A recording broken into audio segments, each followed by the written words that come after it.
When someone doesn't reciprocate our feelings, it's usually very obvious from the outside. If they don't correspond to you, it's because they're simply not your person. Because if they were truly right for you, there would be no problem. They would feel the same way you do. But when we're inside the situation ourselves, things look different. We can all clearly see what's happening to our friend, our family member, the person asking us for advice. The solution seems obvious and simple. Just let it go, accept it, move on. Until it happens to us. Then we don't see it so clearly. We feel we need to fight, to persist. And the reason we feel that way is because deep down we believe, we trust that this is our person. And do you know what creates that feeling inside you? That sense of something in me is telling me yes, something keeps pushing me to try again? It's the fact that you have chosen that person. You genuinely feel you have chosen them, and that choice, that I choose you, I want it to be you, is what gives that person such special value to you. And understanding that makes it equally important to reflect on how essential it is that the other person feels that same thing toward you, that they truly feel they have chosen you. Some of the things we do trying to win this person over actually achieve the complete opposite.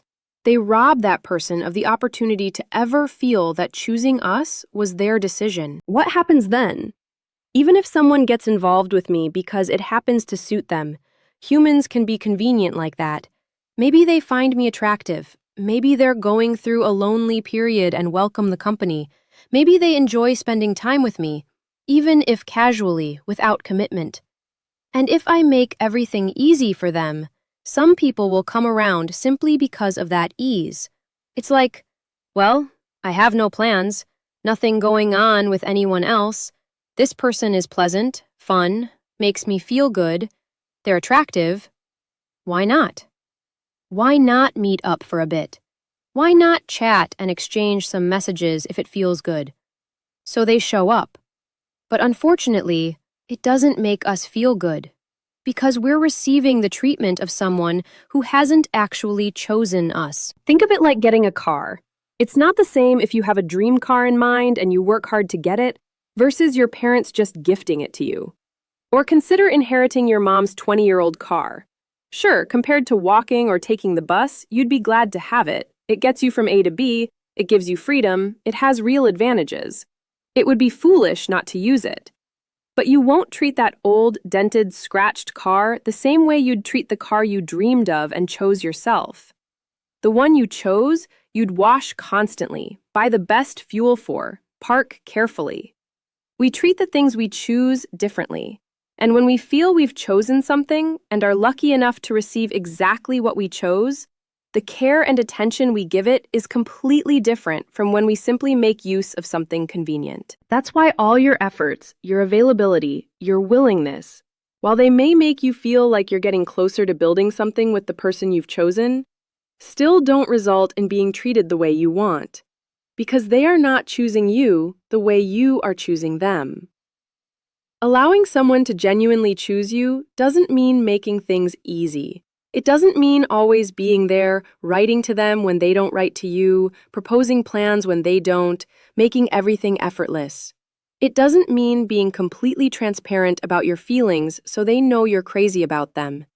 It means quite the opposite.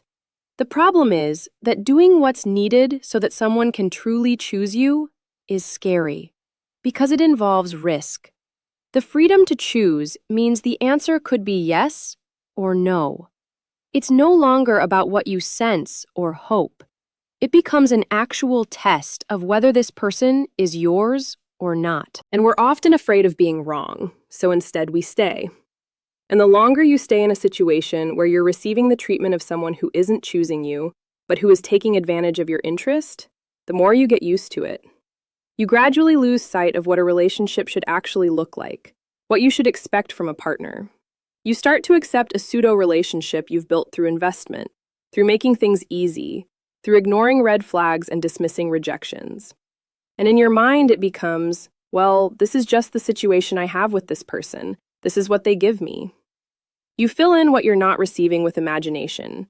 You tell yourself maybe one day things will change. and all the time you've invested starts to feel like credit in a bank. It becomes your emotional comfort zone. Even though you suffer, it lets you fantasize about a future with this person. And stepping away means choosing yourself. Because for someone to choose you, you first have to choose yourself.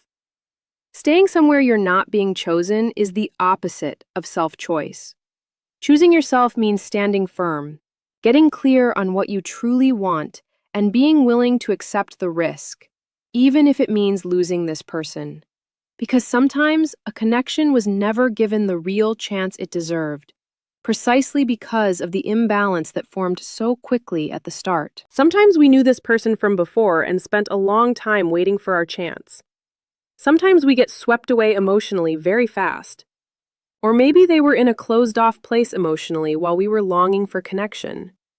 Whatever the reason, things can tip so quickly that the other person never even gets the chance to feel they're making a decision. It becomes like an imposed gift, overwhelming rather than chosen. And that's what we're afraid of. We fear planting our feet and saying enough because until now we've told ourselves, even if only internally, that this person just doesn't realize yet what they feel for me. Something in us keeps saying, I don't want to let this go. I want to try again. I want to spend more time with this person because they're the one who moves me. I want it to be you, because I have chosen you. But wouldn't it be something if, by stepping back, by stopping the searching, stopping the settling for crumbs, this person, in your absence, had the space to reflect on what they've shared with you, on what you truly bring to their life, and realized, I want to be with that person. When someone who wasn't choosing you reconsidered after losing you and then truly chose you, it's beautiful. Like a dream come true. The relationship that forms after someone genuinely picks you is so completely different from what came before. There's no comparison between chasing someone who hasn't chosen you and then experiencing being truly chosen by them. Though sometimes, and this is worth mentioning, when someone who saw the other as emotionally unreachable and idealized suddenly finds themselves chosen and pursued in return, the attraction can actually decrease. The mystery fades, the person becomes more human, the dynamic equalizes. That adjustment can be hard to manage. But when it all works out, it truly is beautiful. And when it doesn't work out, it's sad. But not as devastating as you might imagine, because you'd been getting used to receiving so little, like someone surviving on less food than they need to function well. You adjust. But with distance and time, you realize that wasn't okay. You don't have to settle. Regardless of who you are completely worthy of having someone beside you who chooses you and returns your feelings. Maybe not always the exact person you want.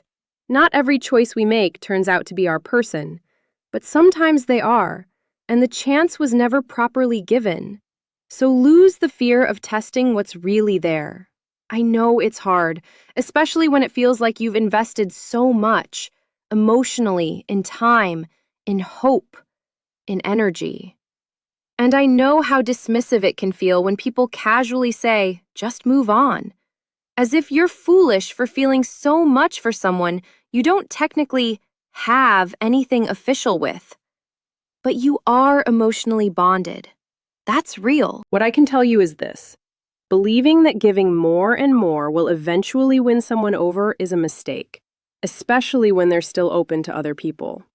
It's far harder to be blindsided one day by a cold, I'm sorry, I've met someone else, than it is to choose yourself, step back, and give them the chance to realize what they're losing. Everything you've given hasn't been wasted. Love doesn't fall into an empty bag.